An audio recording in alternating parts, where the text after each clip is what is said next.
D'abord, merci de m'avoir invité à venir présenter notre petite contribution dans le domaine de la Révolution 4.0. Alors moi, ce que je vous propose, c'est de vous ramener un peu plus du côté humain que du côté techno, et plutôt pour voir comment on peut utiliser la techno, mais avec une perspective humaniste, de voir comment cette techno-là peut être utilisée pour un travail qui va mettre plus en évidence les aspects humains auprès d'une clientèle qui peut nous intéresser. Je vais vous amener dans le domaine de l'adaptation, de la réadaptation, et plus particulièrement dans le domaine de la surdité. Vous savez probablement que la santé auditive, c'est un problème relativement majeur dans les milieux de travail, et c'est un problème auquel il faut s'adresser, et que ce n'est pas un problème qui va en diminuant. Et ce qui nous amène dans la pratique professionnelle en santé, et en particulièrement en santé auditive, où le but de notre intervention, c'est d'optimiser la perception auditive pour rendre la personne la plus fonctionnelle dans sa vie de tous les jours, dans son milieu de travail, donc qu'en dépit de la présence d'une surdité, que la personne continue à faire le plus possible de participation sociale. Et pour pouvoir essayer de nous aider dans cette démarche-là, il y a plusieurs outils qui ont été développés. Alors, si vous avez déjà passé un test d'audition, ça devait ressembler probablement à ça. Donc, on vous fait entendre des sons purs. En fait, on appelle ça des sons purs, qui sont graves et qui sont aigus. On vous demande de lever la main quand vous entendez un son ou appuyer sur un bouton. Dans le fond, quand on fait cet exercice-là, dans le fond, c'est qu'on détermine le niveau d'audition auquel votre oreille fonctionne. Dans certains cas, peut-être même que vous avez eu un test qui ressemble à celui-là. Répétez, barre. Répétez, gel. Répétez, sel. Où on vous demande de répéter des mots. Donc, avec les mots, on se rapproche un peu plus de la vie de tous les jours, mais dans la vie de tous les jours, vous savez comme moi que les sons purs qu'on a entendus dans le premier exemple, ça ne fait pas vraiment partie de notre quotidien, et que quand on communique, mais on ne communique pas avec des mots d'une syllabe, on communique avec des mots qui ont plusieurs syllabes, et en plus, on le fait dans des environnements qui ne sont pas des cabines audiométriques. Ceux qui ont déjà passé des tests d'audition, vous savez que ça se passe dans une cabine audiométrique. Or, si on a une vision contemporaine de l'émergence de l'aspect fonctionnel, comment une personne fonctionne dans son environnement, ou si on parle d'une personne qui vit avec un problème d'audition, comment les situations de handicap émergent, on voit que c'est beaucoup plus complexe que de faire entendre des sons ou de faire entendre des mots d'une syllabe, parce que non seulement ça prend en considération la déficience auditive, mais si on met l'être humain dans sa vie de tous les jours, dans son environnement, ça doit prendre aussi en considération son environnement et ses habitudes de vie. Alors, quand on fait des tests avec des sons purs ou avec des mots d'une syllabe, si on se rapproche de la déficience, on est quand même assez loin de l'environnement quotidien et aussi assez loin des habitudes de vie.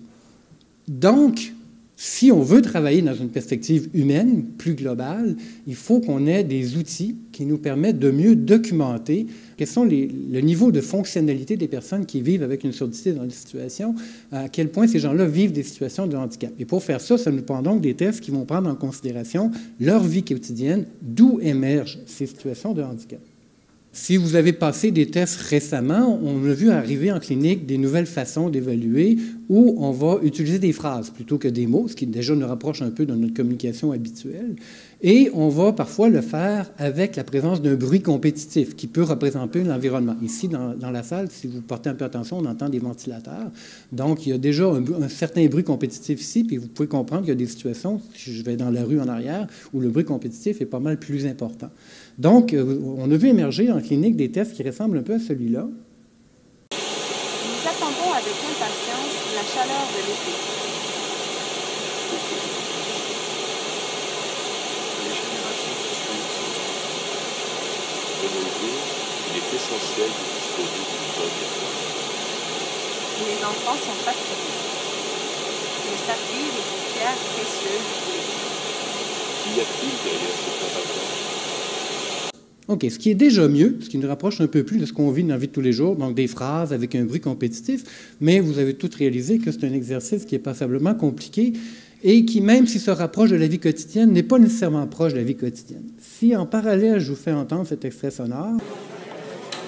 Les entraîneurs se préparent pour le match. Le saphir est une pierre précieuse bleue. Tu as le droit de courir, mais tu ne peux pas nager. Pourquoi manges-tu toujours au restaurant? Elle s'assoit sur une chaise. Il faut que je me concentre. Nous attendons avec impatience la chaleur de l'été. Effectivement, la situation que vous venez d'entendre, c'est à peu près le genre de situation qu'on pourrait vivre si on descendait à la cafétéria ce midi du site du Centre des sciences, où les gens sont dans la cafétéria et on tient une conversation. Donc, la deuxième situation est beaucoup plus près de la vie de tous les jours. Or, ces situations-là, en ce moment, en clinique, il n'y en a pas. On ne dispose pas des outils pour faire une simulation ou une reproduction de ces environnements-là. Et dans la vie de tous les jours, ce que nous dit l'auteur ici, c'est que des situations où le bruit est aussi fort que la parole, en général, vous comme moi, fuyons ces situations-là. En fait, quand on se retrouve dans un endroit très bruyant, la première chose qu'on fait, c'est qu'on élève la voix pour que la voix soit au moins 3 décibels plus fort que le bruit environnant, ou on change d'endroit, tout simplement. Donc, tenir une conversation dans une situation comme le premier exemple du test, où le bruit est de la même force que la parole, on ne vit pas ça. C'est plus le deuxième extrait qu'on vit. Donc, malgré le fait que les cliniques s'adaptent, on n'est pas encore tout à fait à la rencontre qu'on veut rencontrer, de créer des situations d'évaluation puis d'intervention qui sont beaucoup plus réalistes. Alors, notre objectif, de ce que je vais vous présenter aujourd'hui, c'était de concevoir un système en se basant sur les technologies contemporaines et en particulier sur la réalité virtuelle pour reproduire des expériences auditives qui sont réalistes et qui permettent une situation d'évaluation, une situation d'intervention, de réadaptation pour les personnes qui vivent avec une audité, qui sont représentatives de leur vie quotidienne. Et évidemment, ça c'est notre chaise de chercheur, de dériver les normes de cet nouvel environnement-là, de nouveau système-là, pour pouvoir l'appliquer auprès des gens qui ont une audition normale ou qui vivent avec un problème de surdité. Alors, le système d'immersion 360, qu'est-ce que c'est? C'est un système qui nous permet de reproduire de façon virtuelle un environnement comme celui dans lequel on est en ce moment, ou la rue qui est à l'arrière, ou la cafétéria qui est ici au Centre des sciences. On met la personne au centre d'un système de haut-parleurs qui sont dispositionnés sur 360 degrés, et on lui fait entendre l'environnement sonore, ou plusieurs environnements sonores, qui est reproduit de façon tout à fait exacte à l'environnement sonore réel. Donc, il a autour de lui l'ensemble des bruits, et si, par exemple, il y a un bruit de vaisselle à l'arrière qu'il y avait dans l'enregistrement d'origine, mais le bruit de vaisselle, il est à l'arrière. S'il y a une personne qui parle à l'avant, la personne est à l'avant. Si la personne tourne autour de lui, la personne va tourner autour de lui. Alors, actuellement, le système comporte 9 environnements, qui sont des environnements qui ont été suggérés par des cliniciens comme étant représentatifs de la clientèle générale dans laquelle ils rencontrent tous les jours. Donc, par exemple, on a un environnement d'une voiture avec la radio qui fonctionne. Si j'ai des extraits, je peux vous en faire entendre des petits bouts.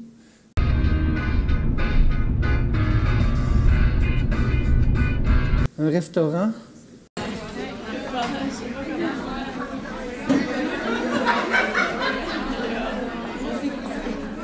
Ou encore un qu'on aime bien, le garage.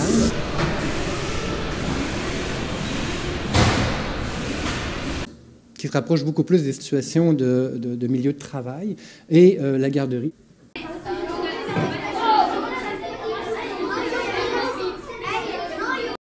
Et ce que vous voyez, si vous avez les niveaux sonores auxquels le son est présenté, vous voyez que la garderie, ce n'est pas le plus faible. Et vous avez les rapports signal-bruit, autrement dit, une personne normale, dans ces milieux-là, va converser à l'intensité qui est affichée là. Et vous voyez que les rapports signal-bruit jouent entre 2 et 6 décibels, ce qui est tout à fait cohérent avec la citation que je vous montrais tout à l'heure, que dans la vie, on tient une conversation à peu près 3, 4, 5 décibels au-dessus du niveau du bruit. Donc, on arrive assez bien à reproduire la réalité à travers ces environnements-là. Donc, après avoir conçu le système, nous avons regardé quels étaient les aspects métrologiques de ce système-là, donc en particulier pour dériver les normes. Alors, on a travaillé avec 30 personnes adultes avec une audition normale et qui étaient francophones, parce que le test qu'on utilisait est en français, qui était soit franco-canadien ou franco-français. Donc, ce qui est très intéressant, c'est qu'on le fait des deux côtés de l'Atlantique, donc on a vraiment l'input de gens qui ont des milieux où ils évoluent de façon différente, des milieux culturels différents. On a utilisé un test de reconnaissance de phrases. Pourquoi un test de reconnaissance de phrases? Parce que c'est un test qui est déjà normé et qui est international. Donc, pour nous, c'était une bonne idée de commencer avec un test normé. Et on a évalué les performances de ce test-là dans le silence et dans nos 9 environnements virtuels à des niveaux de présentation et de rapport signal-bruit qui sont tout à fait représentatifs de la vie de tous les jours, en fait, qui sont exactement les mêmes qu'au moment où on a fait les enregistrements. Et on a fait un retest après un mois pour s'assurer que notre mesure était valide et fiable. Et le score était calculé en termes de pourcentage de mots. La première chose que les 30 participants nous ont dit, puis ça c'est vraiment les 30 participants qui nous l'ont dit, c'est quand je suis dans le système et que je me ferme les yeux, j'ai l'impression d'y être. Et c'était notre premier objectif. Ce qu'on voulait vraiment, c'était recréer des environnements qui sont fidèles à la vie de tous les jours. Et les gens qui étaient dedans, c'est ce qu'ils nous disaient, c'est assez fidèle à ma vie de tous les jours.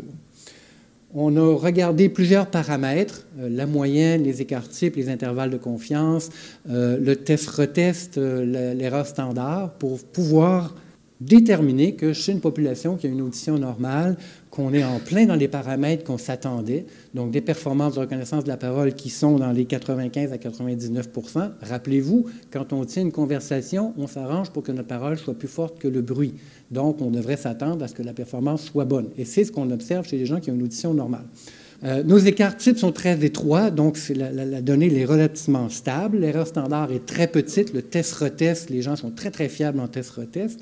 Et ça nous a permis de déterminer nos intervalles de confiance. Autrement dit, des gens avec une audition normale, ils ont une performance entre 94 et 100 %, ce qui est très intéressant quand on commence à travailler avec des gens qui ont une surdité. S'ils sont en bas de 94 %, on est en dessous d'une performance normale et on peut voir à quel point on peut s'en écarter en fonction du niveau de surdité. Donc, en conclusion du développement des objectifs 1 et 2, c'est que le système d'immersion 360 peut reproduire fidèlement des environnements sonores quotidiens, c'est ce qu'on voulait, et que nos données normatives sont tout à fait dans la gamme qu'on entendait pour des gens avec une audition normale. Donc, on a le système, ça fait ce qu'on veut faire. Comment on peut l'appliquer?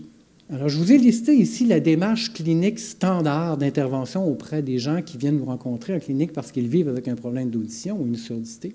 En fait, c'est une démarche qui est grosso modo en 5 étapes. On évalue d'abord les incapacités de la personne. On a une première approche de réadaptation qui est très technologique, à travers des aides auditives, des prothèses auditives, des implants cochléaires, peu importe, c'est une approche qui est technologique. Et après avoir utilisé l'approche technologique, on a un deuxième niveau d'évaluation où on essaie de regarder, bien, compte tenu de ce que peut apporter l'aide auditive, qu'est-ce qui reste comme incapacité résiduelle? Parce que non, une prothèse auditive ou un implant cochléaire, ce n'est pas une audition normale et ça ne le sera jamais.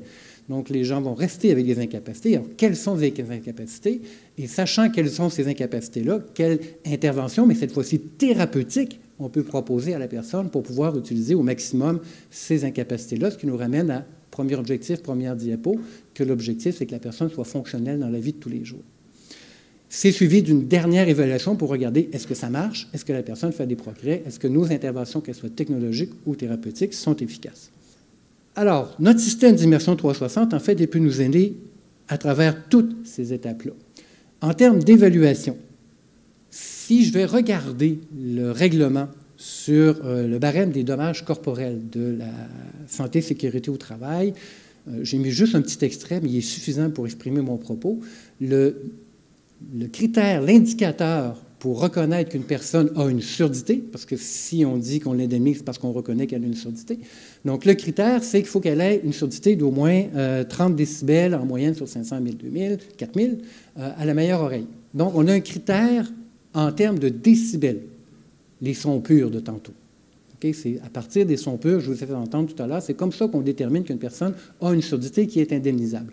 Moi, dans ma tête, comme intervenant, surdité indemnisable, si j'indemnise quelqu'un, ça veut dire que cette personne-là, elle vit des limitations fonctionnelles dans la vie de tous les jours, je le reconnais et je lui donne une compensation. Or, en testant avec des sons purs, on n'est pas là du tout. On teste avec des sons purs. On est au niveau, si je reprends mon modèle de tantôt, de la déficience. On n'est absolument pas au niveau des incapacités, on n'est absolument pas au niveau des situations de handicap, on n'est pas dans le fonctionnel, pas du tout.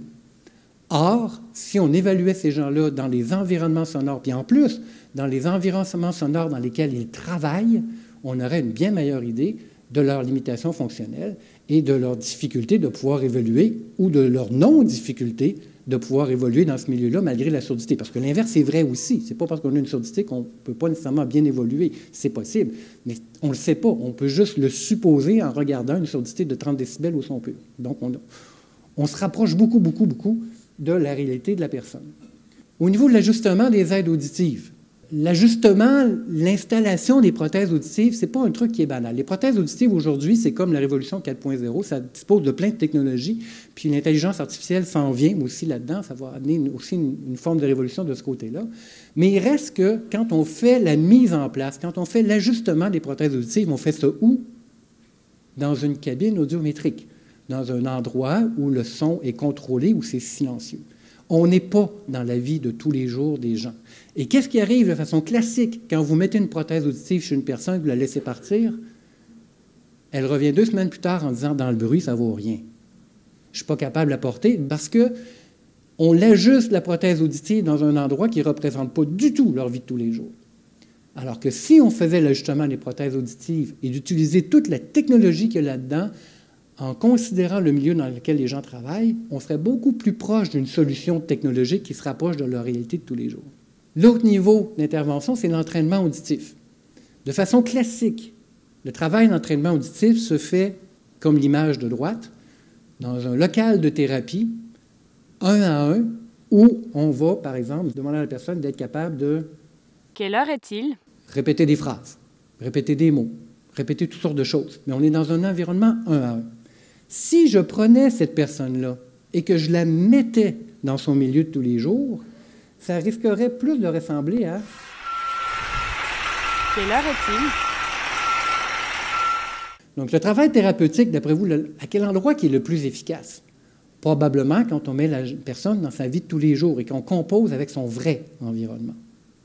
Sachant qu'on dispose maintenant du système, sachant qu'il est tout à fait adéquat dans toute la démarche clinique qu'on met en place d'habitude auprès des gens qui vivent avec une surdité, ce qui inclut les travailleurs, comment on peut transporter ça dans une perspective santé-sécurité au travail? Vous voyez, je n'ai pas besoin de vous faire dessin, vous voyez tout de suite l'application, ça apparaît assez clair. Pour pouvoir le faire de façon concrète, ce qu'il faudrait faire, c'est qu'en plus de nos 9 environnements, il faudrait pouvoir créer toute une banque d'environnements de travail, ce qui fait qu'un travailleur qui travaille dans une usine métallurgique, on soit capable de l'évaluer dans ce milieu-là. Un travailleur qui travaille dans un garage, on soit capable d'évaluer. Donc, qu'on puisse reproduire ces environnements et pouvoir travailler dans sa réalité de tous les jours. Alors, ce qu'on aimerait faire, c'est de créer une large banque d'environnements industriels, valider le réalisme de ces environnements-là. Ensuite, les normer auprès de gens qui ont une audition normale pour voir comment ils évoluent dans ces environnements-là, pour avoir une référence de ce qui est la norme. Et ensuite, de regarder avec des gens qui vivent avec une surdité comment ils peuvent évoluer dans ces milieux-là, d'une part. De regarder si l'ajustement technologique amène des solutions qui sont efficaces lorsqu'ils sont ajustés dans ces environnements-là. Et de regarder si nos propositions thérapeutiques sont aussi efficaces lorsqu'on travaille dans ces environnements-là. Vous avez l'adresse Internet si vous voulez en savoir un petit peu plus. Merci.